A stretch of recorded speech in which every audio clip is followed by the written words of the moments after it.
sekarang negara kesatuan Republik Indonesia ini sedang dalam kondisi tidak baik-baik saja. Bahkan mungkin ada yang menyebut ini sedang emergensi, darurat. Kondisinya sudah darurat. Karena apa? Ternyata di Indonesia ini lebih banyak yang menjadi pengkhianat daripada yang menjadi penyelamat. Jadi ternyata banyak sekali di Indonesia ini yang menjadi pengkhianat bangsa, sehingga akhirnya NKRI ini sekarang dalam kondisi danger, bahaya. Tadi kan saya sampaikan ada 3 peperangan. Yang saya sampaikan baru perang yang pertama, yaitu perang asimetris. Ada perang yang kedua, proxy war, perang boneka. Jadi sekarang Cina untuk menguasai Indonesia cukup dengan boneka. Artinya apa? Di Indonesia ini pengkhianat bangsa lebih banyak daripada penyelamat bangsa. Kemudian ada perang yang ketiga, yaitu Neo Cortex War, perang narasi. Bagaimana ketika umat Islam start 2016 kita lihat, untuk menghadapi umat Islam, Cina memberikan stigma radikal. Jadi stigma radikal itu hanya hantu yang diciptakan oleh Cina untuk menjadikan umat Islam di Indonesia ini musuh number 1. Sekarang rakyat dan umat Islam seluruh Indonesia semakin cerdas. Ternyata yang menuduh umat Islam di Indonesia radikal, ternyata mereka pengkhianat bangsa ini. Ternyata yang merusak negara ini yang menuduh kita radikal. Itu maling teriak maling. Itu yang terjadi di Indonesia sekarang. Catat ini Pak, catat ini. Oleh karena itu ayo selamatkan NKRI. Ayo kita all out 2024. Gerakan perubahan ayo kita bangkitkan. Allah sudah tegaskan dalam surah Ar-Ra'd ayat 11 itu. A'udzubillahi minasyaitonir rajim. Innallaha la yughayyiru ma biqaumin hatta yughayyiru ma bi anfusihim. Sesungguhnya Allah tidak akan merubah kondisi satu kaum hingga kaum itu merubah apa yang ada pada dirinya sendiri. Ini quantum change, quantum perubahan. Takbir, Allahu Akbar.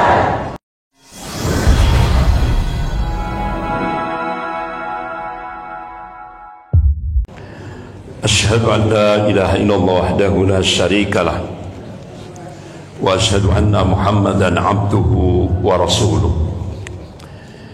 Ya ayyuhalladzina amanu taqullaha haqqa tuqatih wa la tamutunna illa wa antum muslimun.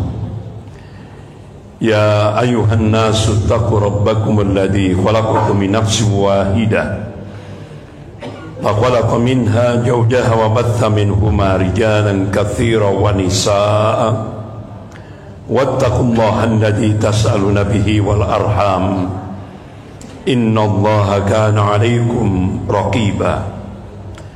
Ya ayyuhalladzina amanu taqullaha wa qulu qawlan sadida yuslih lakum a'malakum wa yaghfir lakum dhunubakum wa may yuti'illaha wa rasulahu faqad faza fawzan 'azima. Amma ba'd. Bapak-bapak, ibu-ibu jamaah subuh rahimakumullah.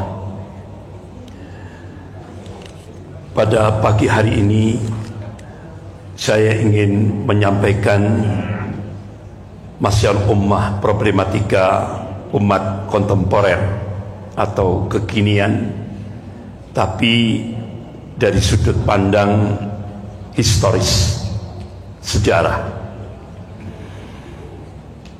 Kita Masya Allah dari Sumatera Barat. Bapak Ibu semuanya mungkin masih ingat tentang proklamator kedua. Jadi kalau proklamator pertama 17 Agustus 1945 Soekarno, Hatta.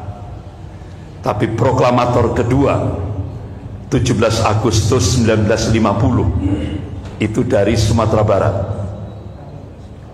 Siapa? Bapak Muhammad Natsir. Jadi pasca konferensi meja bundar, Indonesia menjadi Republik Indonesia Serikat. Ternyata dari pandangan Bapak Muhammad Natsir, Allahumma yarham, beliau mengatakan itu justru akan memperlemah negara Republik Indonesia, dipecah-pecah. Akhirnya Masya Allah, ta'idullah, atas pertolongan Allah, biidnillah, atas izin Allah, beliau berjuang. Saat beliau menjadi Perdana Menteri Republik Indonesia yang pertama, Bapak Muhammad Natsir melakukan lobi-lobi terhadap pemimpin-pemimpin RIS, Republik Indonesia Serikat. Alhamdulillah, hampir, artinya semuanya menerima niat, ya, ide, gagasan yang disampaikan oleh Bapak Muhammad Natsir, Allahumma yarham. Sehingga akhirnya tepat tanggal 3 April 1950 Bapak Muhammad Natsir pidato di depan parlemen yang sering disebut dengan mosi integral Natsir. Alhamdulillah diterima oleh seluruh pemimpin RIS Republik Indonesia Serikat. Akhirnya tepat tanggal 17 Agustus 1950 diproklamasikan satu perubahan besar dari negara Republik Indonesia ini, dari RIS menjadi NKRI, Negara Kesatuan Republik Indonesia. Dan Masya Allah, ada dua tokoh dalam perjalanan menuju NKRI ini, Negara Kesatuan Republik Indonesia ini, dua tokoh dari Sumatera Barat, yaitu Bapak Muhammad Natsir, Allahumma yarham, dan Buya Hamka. Luar biasa, dua tokoh pergerakan nasional ini saling topang menopang untuk mewujudkan Negara Kesatuan Republik Indonesia ini. Bapak-bapak, ibu-ibu yang dimuliakan Allah, akan tetapi sekarang Negara Kesatuan Republik Indonesia ini sedang dalam kondisi tidak baik-baik saja. Bahkan mungkin ada yang menyebut ini sedang emergensi, darurat. Kondisinya sudah darurat. Karena apa? Ternyata di Indonesia ini lebih banyak yang menjadi pengkhianat daripada yang menjadi penyelamat. Jadi ternyata banyak sekali di Indonesia ini yang menjadi pengkhianat bangsa.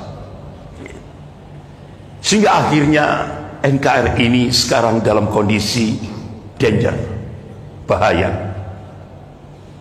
Bapak-bapak, ibu-ibu yang dimuliakan Allah, akhirnya kami mencoba untuk melakukan koordinasi secara nasional di Jakarta.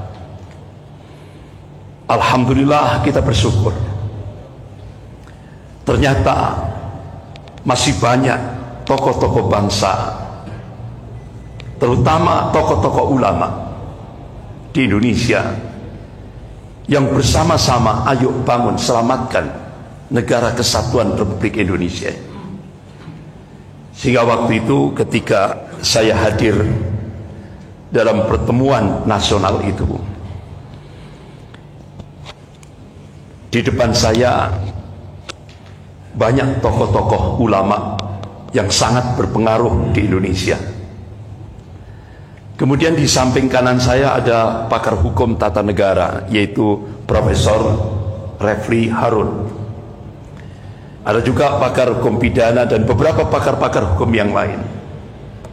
Jadi ada Profesor Egi Sujana dan beberapa pakar hukum yang lain. Bahkan dari Universitas Indonesia ada UI Watch. Bahkan dari ITB ada yang menggerakkan serikat buruh, yaitu Pak Jumhur Hidayat. Ada juga dari Sumatera, yaitu Dr. Sahganda Nainggolan, hadir pada saat itu. Bahkan di samping, di depan saya tapi agak ke kanan, itu ada mantan Kasat, yaitu Bapak Jenderal Purnawirawan Tiasno Sudarto. Ada juga sampingnya, yaitu Bapak Jenderal Purnawirawan Sunarko, mantan Danjen Kopassus. Ada juga Jenderal Purnawirawan Soeharto, mantan Komandan Marinir, dan beberapa Jenderal Purnawirawan yang lain tapi saya tidak kenal namanya. Ada juga Kolonel Purnawirawan Sugeng Waras dari Kopassus juga, dan beberapa tokoh-tokoh nasional yang lain. Ada juga Profesor Dr. Ihsanuddin Norsi, pakar ekonom dan politik, dan beberapa yang lain. Semuanya sepakat selamatkan NKRI yang sekarang kondisinya sedang dalam bahaya. Karena ternyata saya dengarkan dari jenderal-jenderal Purnawirawan Angkatan Darat, ternyata di Indonesia sekarang ini terjadi perang. Tapi kita kan tidak tahu. Ternyata sudah terjadi 3 peperangan. Perang yang pertama yaitu yang sering disebut perang asimetris. Kalau dalam bahasa akademik, perang nirmiliter, non militer, tapi daya rusaknya luar biasa dalam semua lini kehidupan berbangsa dan bernegara, luar biasa, ya. Bahkan di tengah-tengah perang nirmiliter itu, ya, bahkan ini sampai sudah diprogram sampai ke depan, ya. Jadi tidak pakai senjata militer, tapi pakai senjata biologis. Pakai senjata biologis. Ini. Jadi kita masih ingat siapa yang menggunakan senjata biologis ini? Tidak ada lain adalah proksi Yahudi. Dan ini disampaikan oleh Dr. Mahathir Mohamad ketika pertemuan seluruh dunia Islam di Kuala Lumpur. Beliau memberikan statement yang patut kita garis bawahi. The Jews run this by proxy. Jadi Yahudi untuk menguasai dunia ini lewat proksi, boneka. Nah, proksi Yahudi sekarang Cina dan Amerika. Tangan kanannya Amerika, tangan kirinya Cina. Siapa pengendali utama? Kalau dulu Rothschild dan Rockefeller, sekarang Henry Kissinger dan George Soros. Jadi ini bapak-bapak, ibu-ibu yang dimuliakan Allah. Sehingga sekarang beliau dalam sisa umurnya ini, beliau membangun sebuah lembaga, sebuah organisasi, yaitu yang disebut dengan AURA, Angkatan Ulama dan Rakyat. Jadi beliau ingin membangun sebuah kekuatan. Jadi TNI, ulama dan umat rakyat. Karena itu kekuatan Indonesia. Itu bapak-bapak, ibu-ibu yang dimuliakan Allah. Kemudian 2 minggu yang lalu,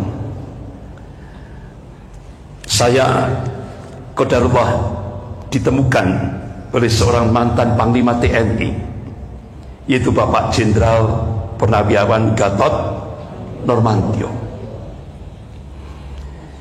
Saya dirangkul oleh beliau, Ustadz,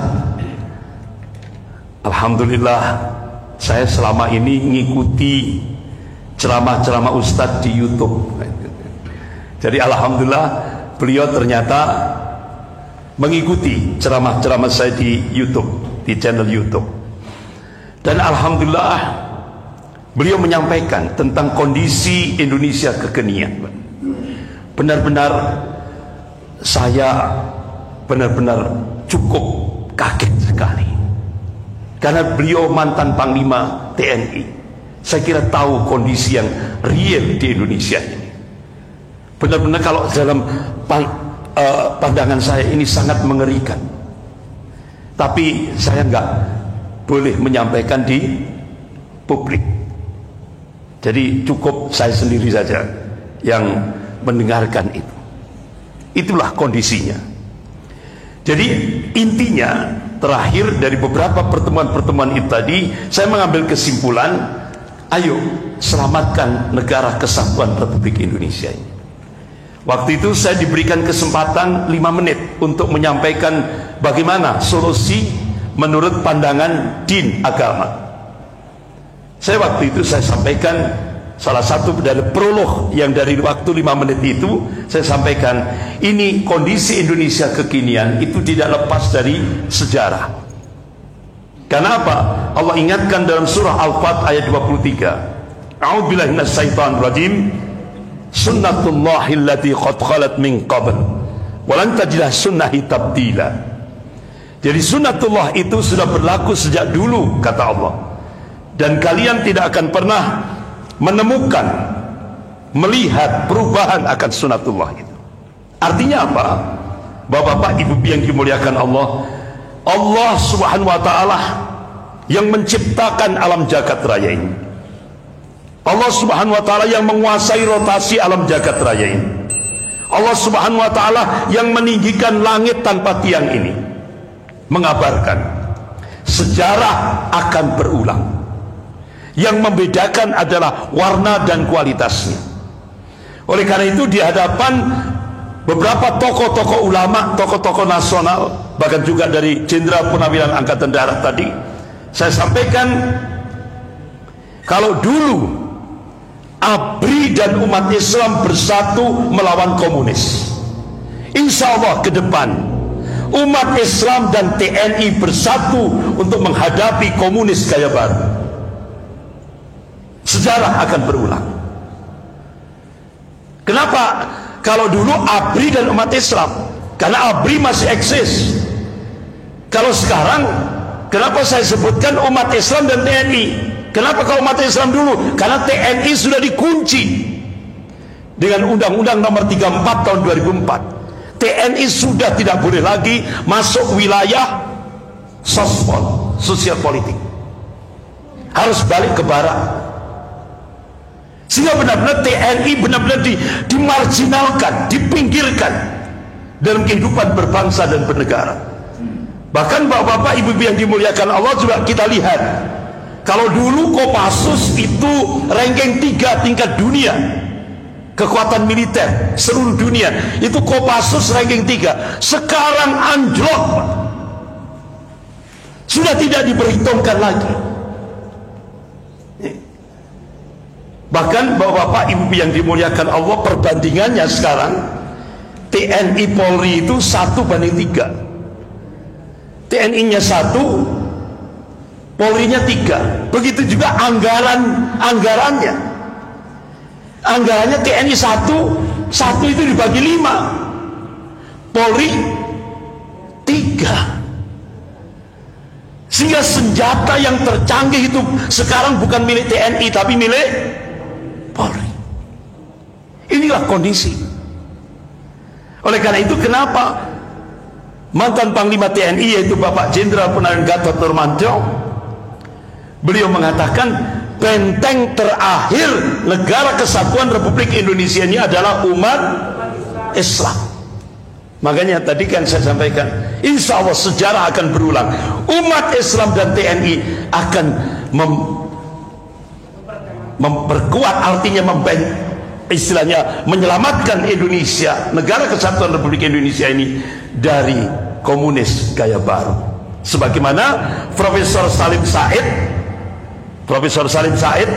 guru besar ilmu politik dan militer Universitas Indonesia, dalam video pendek beliau menegaskan bahwa kader-kader komunis sekarang ini yang begitu banyak menjadi bupati, wali kota, gubernur, staf menteri, bahkan ada yang staf presiden, ya kan? Bahkan hampir 200 lebih kader-kader komunis yang berada di DPR RI, semuanya itu sekarang sudah melakukan balas dendam kepada umat Islam, ulamanya dan Islam dengan menggunakan kekuasaan. Saya kira kalau yang ngomong itu Profesor Salim Said itu tidak sekedar statement. Beliau punya data. Itulah yang terjadi. Bahkan saya tabayun ke Komisi 7 DPR RI, yaitu Pak Ridwan Hisam dari Golkar itu ya. Saya tanya, kebetulan itu tetangga saya, beliau di perumahan elit di Permata Jingga. Saya tanya, Pak Ridwan, saya dapat info sekarang kader-kader komunis yang duduk di DPR RI itu sudah 200 lebih. Benar nggak? Benar, Ustaz. Nah, sekarang gimana itu Bapak-bapak, ibu-ibu yang dimuliakan Allah? Dulu Bapak-bapak, ibu-ibu, tahun 1986 itu Partai Komunis Cina mengadakan kongres di Beijing. Yang dibahas Indonesia tahun 1986. Ternyata hasil daripada kongres Partai Komunis Cina tahun 1986 itu muncul 3 hambatan Cina untuk melakukan penetrasi ke Indonesia. Yang pertama, regulasi, undang-undang doktrin anti komunis, yaitu TAP MPRS nomor 25 tahun 66, undang-undang nomor 27 tahun 1999. Hambatan yang kedua yaitu positioning Pancasila sebagai musuh komunis. Hambatan yang ketiga, sikap anti komunis umat Islam seluruh Indonesia termasuk Sumatera Barat masih solid. Nah, akhirnya ternyata sampai hari ini 3 hambatan Cina itu sudah jebol semuanya. Yang pertama, dijebol dengan rancangan undang-undang HIP. Akhirnya dari parlemen diserahkan pemerintah. Pemerintah hanya merubah casingnya saja, tapi substansinya sama. Indonesia akan dirubah dari Pancasila menjadi ideologi komunis, dari Pancasila menjadi Trisila Ekasila. Ini kan ala komunis. Yang kedua, dijebol dengan undang-undang Omnibus Law.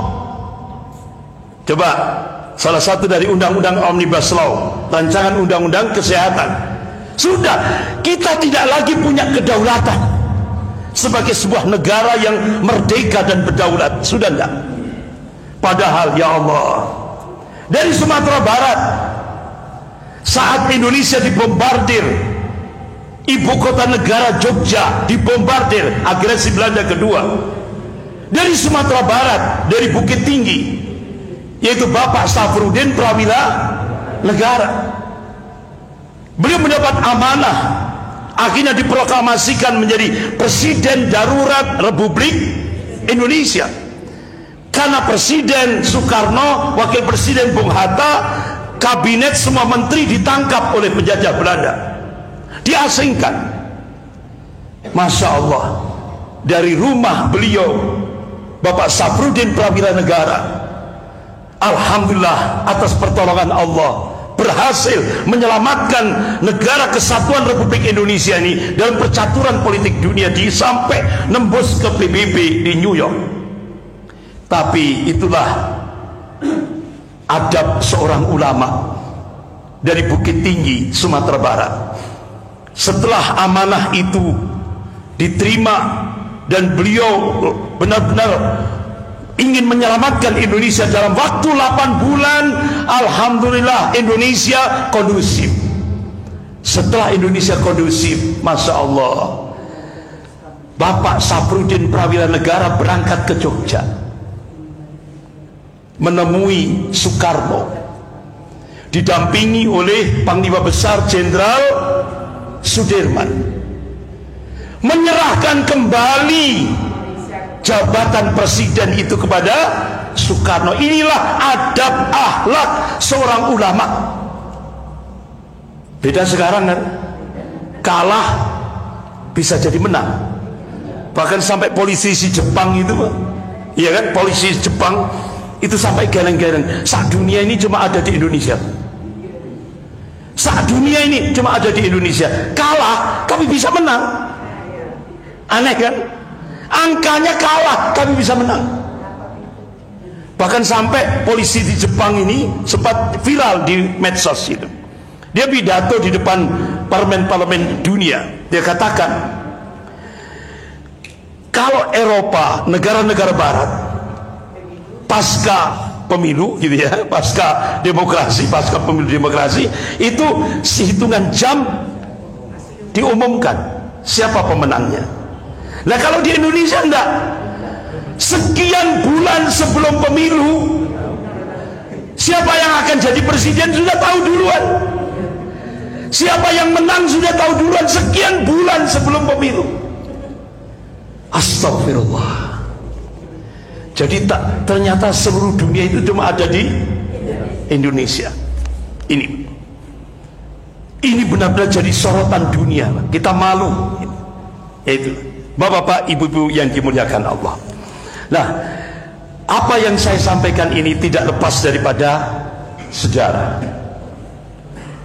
Makanya kenapa ulama-ulama Ahlus Sunnah wal Jamaah seperti Al-Imam At-Tabari rahimahullah, Ibnu Sa'ad rahimahullah, dan beberapa ulama-ulama Ahlus Sunnah wal Jamaah yang lain, beliau menjadikan sejarah itu menjadi profesi ilmiah.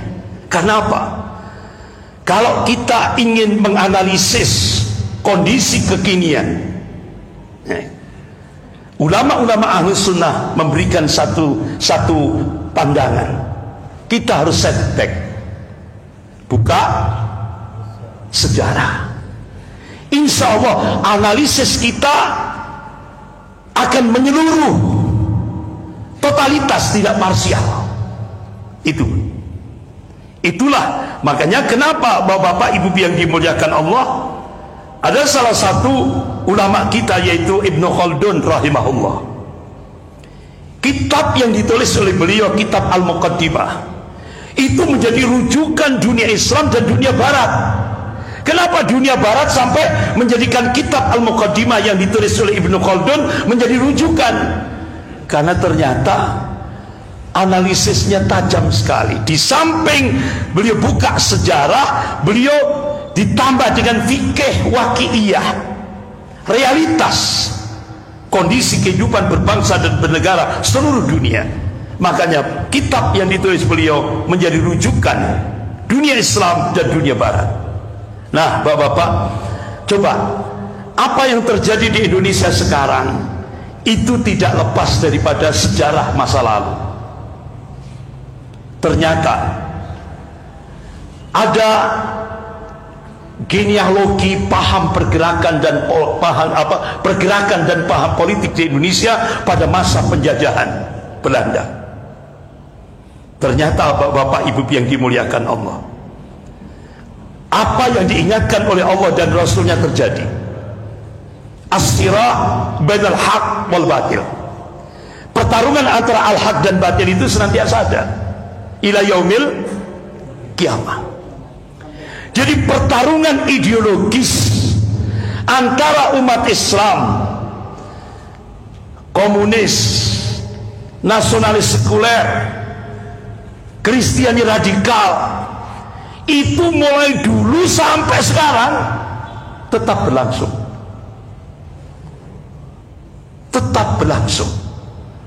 Bahkan pertarungan ideologis itu tadi tidak lepas daripada skenario global. Dalam hal ini yang sekarang adalah dua negara adidaya, Cina dan Amerika. Tujuannya apa? Ingin menaklukkan Indonesia yang jumlah penduduk muslimnya terbesar seluruh dunia. Dan itu diungkap oleh lembaga riset The Pew Forum on Religion and Public Life, menempatkan Indonesia dalam ranking pertama jumlah penduduk muslim terbesar seluruh dunia. Oleh karena itu Indonesia menjadi target utama. Bahkan 2025 sudah diprogram oleh dua kekuatan dunia ini, Indonesia dan Pakistan. Ini dua negara yang dijadikan sasaran utama. Sehingga bapak-bapak, ibu-ibu yang dimuliakan Allah, ada sebuah buku berbahasa Rusia, yang satu berbahasa Inggris. Ternyata dua buku ini sama. Strategi untuk menghancurkan dua negara itu, yaitu Indonesia dan Pakistan. Tapi nggak bisa saya sampaikan pagi ini karena nggak cukup waktunya. Nah, saya langsung saja kita masuk pada ini. Jadi dulu saat Indonesia dijajah oleh Belanda, ada pergerakan Islam yang pertama kali muncul tahun 1905 Miladiyah Masehi, yang dimotori oleh Haji Umar Said Cokro Aminoto, Haji Saman Hudi, dan Kiai Haji Agus Salim, Allahumma yarham. Berdirilah Serikat Islam yang pijakannya adalah Al-Quran dan As-Sunnah. Puncaknya dimotori oleh Bapak Muhammad Nasir, Allahumma yarham. Ini satu gerakan ideologis. Nah, bapak-bapak, ibu-ibu yang dimuliakan Allah, ternyata setelah 3 tahun penjajah Belanda merasa gerah, karena ternyata anggota Serikat Islam itu seluruh Indonesia, jutaan. Akhirnya Belanda memunculkan organisasi tandingan dari Serikat Islam, dan itu semuanya pionirnya itu ada dua, Madame Blavatsky dan Karl Marx. Ini sama-sama dua tokoh Yahudi internasional. Madame Blavatsky di Indonesia itu digerakkan oleh Liberton, ini orangnya, dengan mengajarkan ajaran teosofi. Artinya agama-agama di Indonesia itu harus di cleaner. Itulah ajaran teosofi. Sehingga muncul gerakan nativisasi, dibenturkan antara adat, budaya, dan agama, dibenturkan. Akhirnya Belanda memunculkan organisasi baru untuk menandingi Serikat Islam tahun 1908, yaitu organisasi Budi Utomo. Ini bapak-bapak, ibu-ibu yang dimuliakan Allah. Nah, apa perbandingan Serikat Islam dan Budi Utomo? Serikat Islam tujuannya adalah untuk Islam Raya dan Indonesia Raya, sementara Budi Utomo untuk Jawa dan Madura saja. Jawa dan Madura saja, dari kalangan bangsawan. Ini bagaimana bahasa, anggaran dasar, anggaran rumah tangga Serikat Islam pakai bahasa Indonesia. Kalau anggaran dasar, anggaran rumah tangga organisasi Budi Utomo pakai bahasa Belanda. Bagaimana sikap Serikat Islam dan Budi Utomo terhadap penjajah, kolonialisme? Kalau Serikat Islam non kooperatif, antipati terhadap kolonialisme, antipati terhadap penjajahan. Sementara Budi Utomo kooperatif. Kenapa? Kenapa kok kooperatif?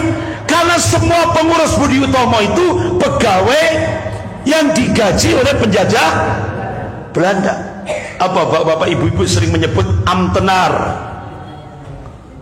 digaji oleh Belanda. Nah, bagaimana sikap perjuangannya? Kalau Serikat Islam memperjuangkan Islam, kalau Budi Utomo anti terhadap Islam politik dan anti Arab, sehingga akhirnya bapak-bapak ibu yang dimuliakan Allah, Profesor Ahmad Mansur Suryanegara, guru besar ilmu sejarah Universitas Padjadjaran Bandung, mengungkap sejarah. Ternyata tanggal 11 Januari 1918 organisasi Budi Utomo lewat buletin Jawi Hisworo menghina Rasulullah SAW. Ditulis dalam buletinnya, Rasulullah pemabuk, Rasulullah pezina. Tanggal 11 Januari 1918. Ini masih ada, Pak. Bukti otentiknya masih ada. Sehingga akhirnya Haji Umar Said Cokro Aminoto membentuk Laskar Kanjeng Rasulullah untuk melakukan perlawanan terhadap organisasi Budi Utomo. Akhirnya tahun 1935 Budi Utomo bubar.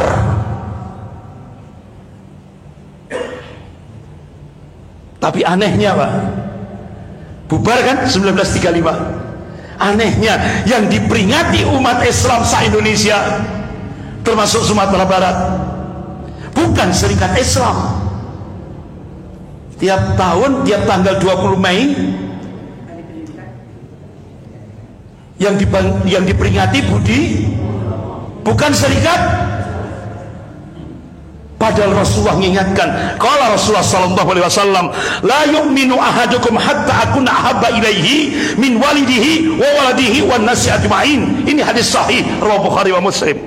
Belum sempurna iman seseorang di antara kalian hingga aku, kata Rasulullah, lebih dicintainya daripada orang tuanya, anaknya, wan nasi ajma'in, dan manusia seluruhnya. Tapi ternyata kita tidak cinta kepada Rasulullah, kita lebih cinta kepada Budi Utomo. Benar enggak? Jujur, Pak, jujur. Astagfirullah. Tiap tanggal 20 Mei pasti itu kita memperingati. Padahal ini organisasi yang melecehkan Nabi kita Rasulullah SAW. Jadi kalau bisa tahun depan jangan peringati lagi. Kalau kita benar-benar cinta kepada Rasulullah, iya kan? Nah ini, tunjukkan kita barok, berlepas diri. Kenapa? Nanti di yaumil akhir kita tidak akan ditanya apakah kamu apa? Yang ditanya apa? Jangankan di yaumil akhir, di kuburan saja, iya kan? Man rabbuka, man dinuka, man nabiyuka, iya kan, itu yang ditanya. Tapi apakah kita nanti jawab siapa nabimu? Budi Utomo. Astagfirullah. Ini astagfirullah. Bapak-bapak, ibu-ibu yang dimuliakan Allah,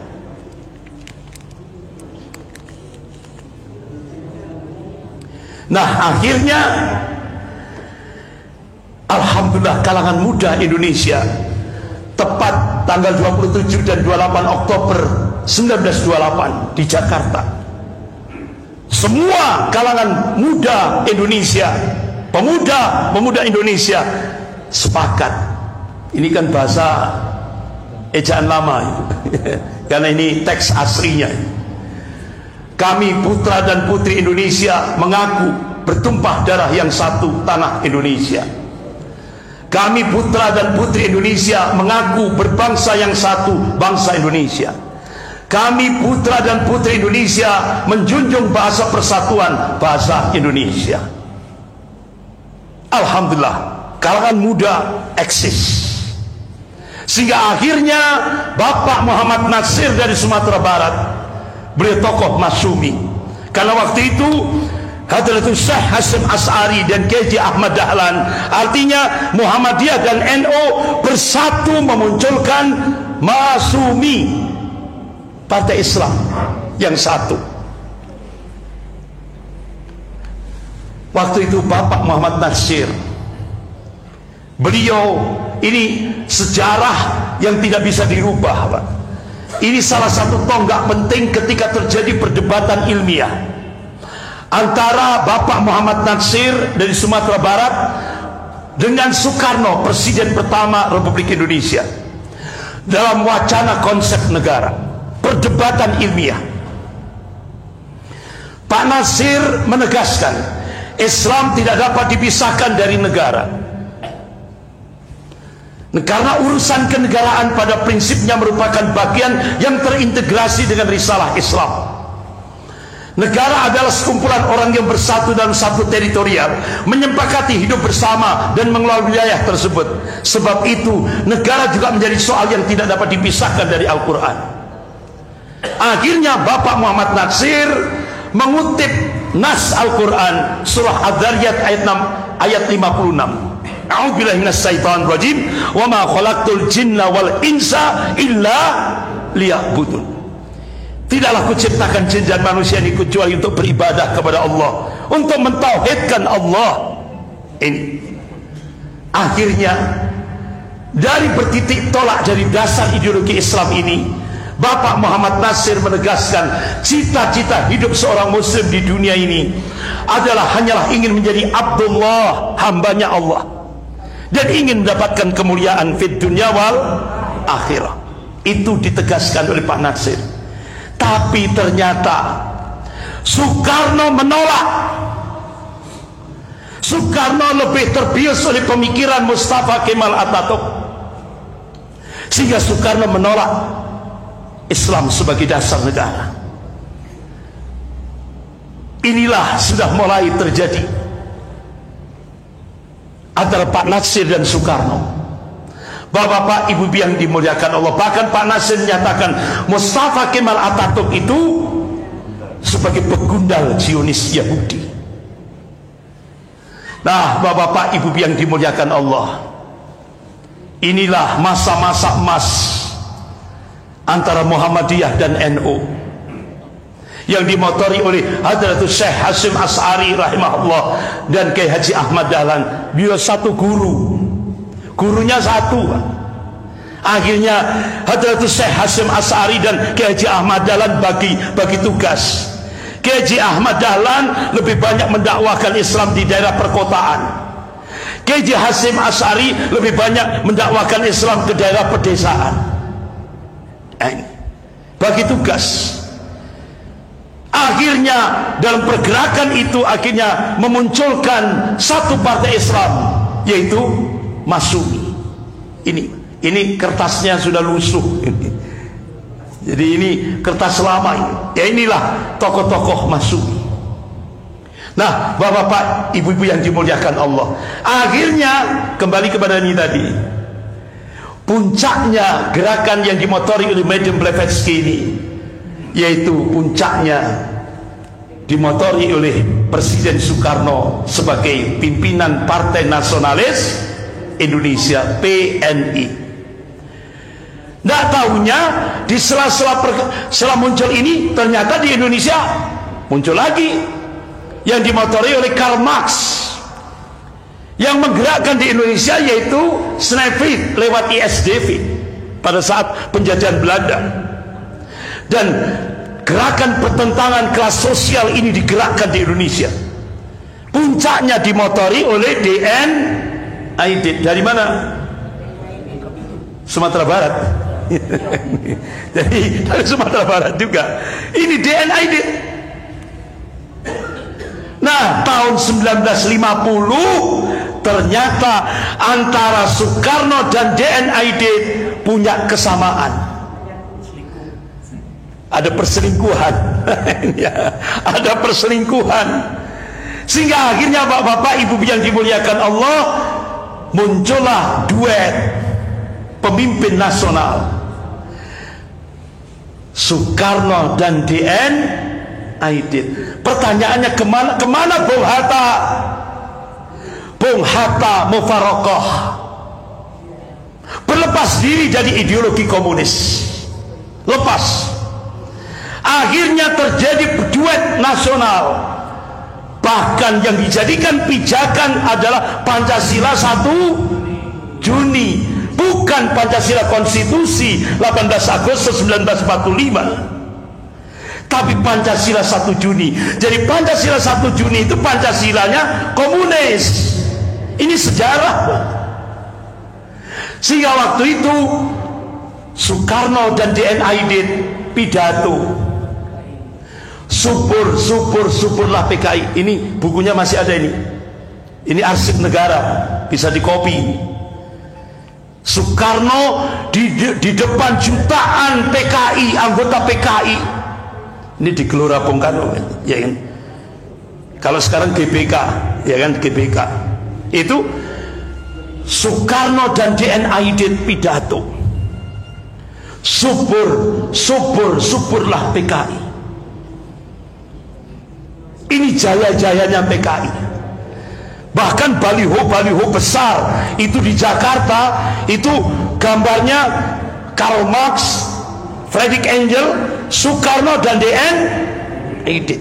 Tidak ada Bung Hatta. Jaya-jayanya PKI. Bapak-bapak, ibu-ibu yang dimuliakan Allah. Bahkan dalam pentas seni pada masa jaya-jaya PKI, itu judulnya yang digerakkan, Tuhan sudah mati. Gusti Allah itu kan sama dengan Allah gitu ya. Mantu itu menantu, apa sedang pernikahan. Ini pelecehan yang dilakukan saat jaya-jayanya PKI di Indonesia.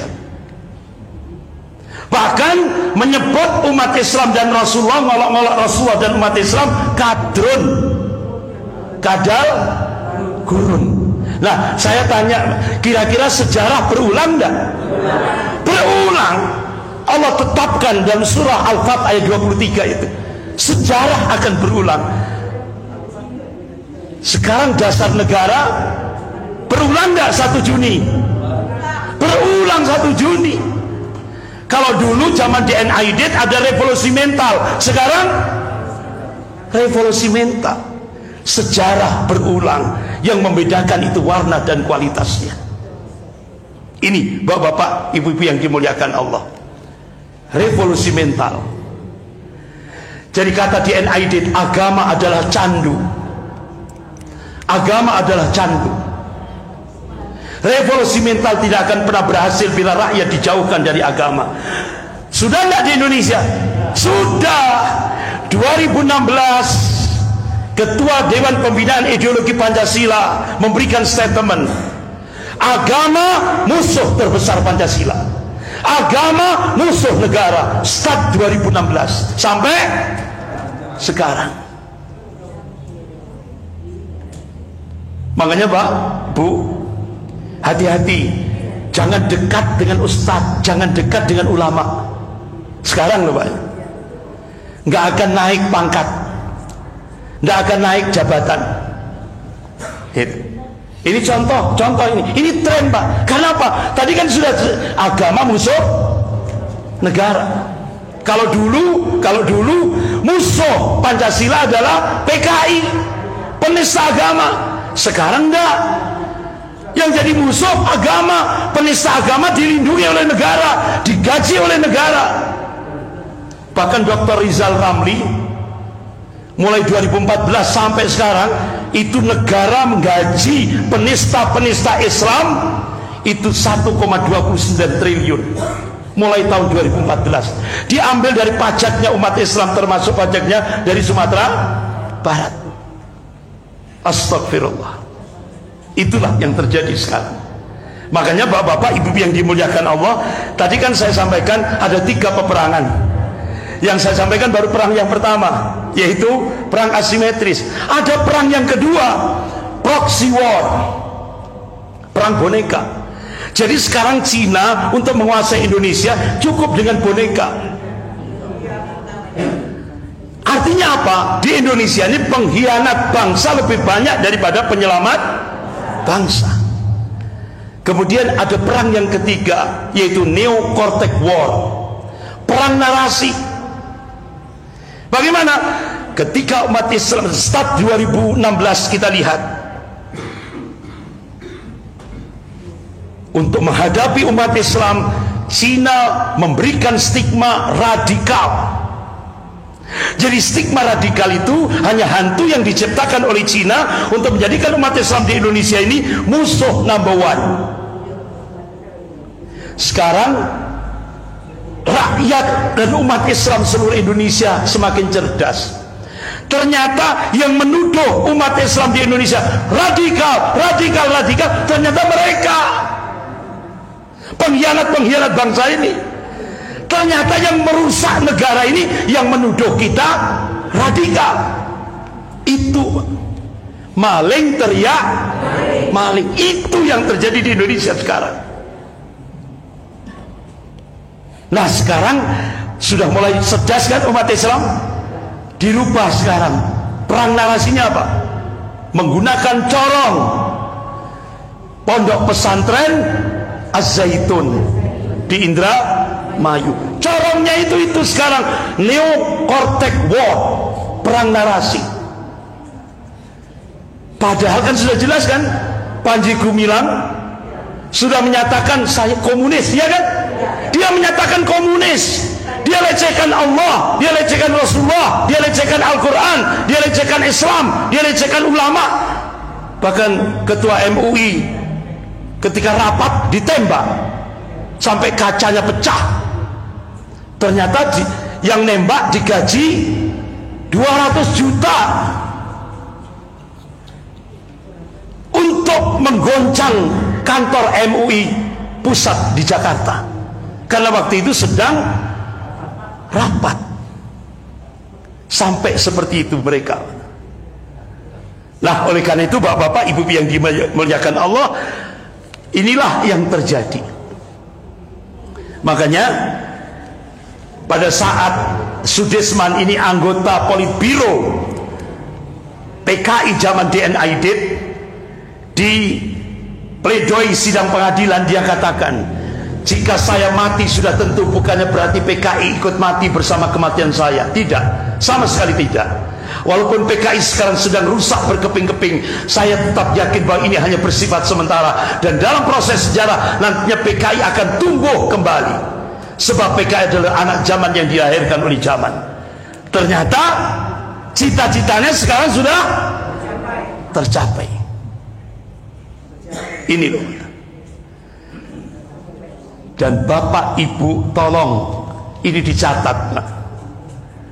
Setelah keputusan Presiden nomor 17 tahun 2022, lanjut Impres nomor 2 2023, muncul lagi Kepres lagi. Nah, ke depan kalau 2024 umat Islam gagal, PKI akan dijadikan bangsawan di Indonesia. Catat ini Pak, catat ini. Oleh karena itu ayo selamatkan NKRI. Ayo kita all out 2024. Gerakan perubahan, ayo kita bangkitkan. Allah sudah tegaskan dalam surah Ar-Ra'd ayat 11 itu. A'udzubillahi minasyaitonir rajim. Innallaha la yughayyiru ma biqaumin hatta yughayyiru ma bi anfusihim. Sesungguhnya Allah tidak akan merubah kondisi satu kaum hingga kaum itu merubah apa yang ada pada dirinya sendiri. Ini quantum change, quantum perubahan. Takbir, Allahu Akbar. Ini quantum change, quantum perubahan. Allah tidak akan merubah nasib umat Islam di Indonesia kalau umat Islam tidak mau berubah. Ayo berubah, jadikan Indonesia dari yang tidak baik menjadi baik, dari yang baik menjadi lebih baik. Ayo, semangat bangkit. Karena apa? Benteng terakhir negara kesatuan Republik Indonesia adalah umat Islam. Pak, Bu, ini sudah teknis. Manakala umat Islam sudah berada di garda terdepan, insya Allah TNI akan membackup. Karena TNI bukan alat penguasa, tapi TNI adalah alat negara. Kalau sudah negara dalam kondisi danger, TNI akan bersama rakyat menyelamatkan negara kesatuan Republik Indonesia yang diperjuangkan oleh tokoh Sumatera Barat, yaitu Bapak Muhammad Natsir, Allahumma yarham. Sekian, lebih kurangnya saya mohon maaf, agak lama sekali. Mohon maaf yang sebesar-besarnya. Kita akhiri dengan doa kafarat majelis. Subhanakallahumma wa bihamdika asyhadu an la ilaha illa anta astaghfiruka wa atubu ilaik. Wabillahi taufik wal hidayah. Wassalamualaikum warahmatullahi wabarakatuh.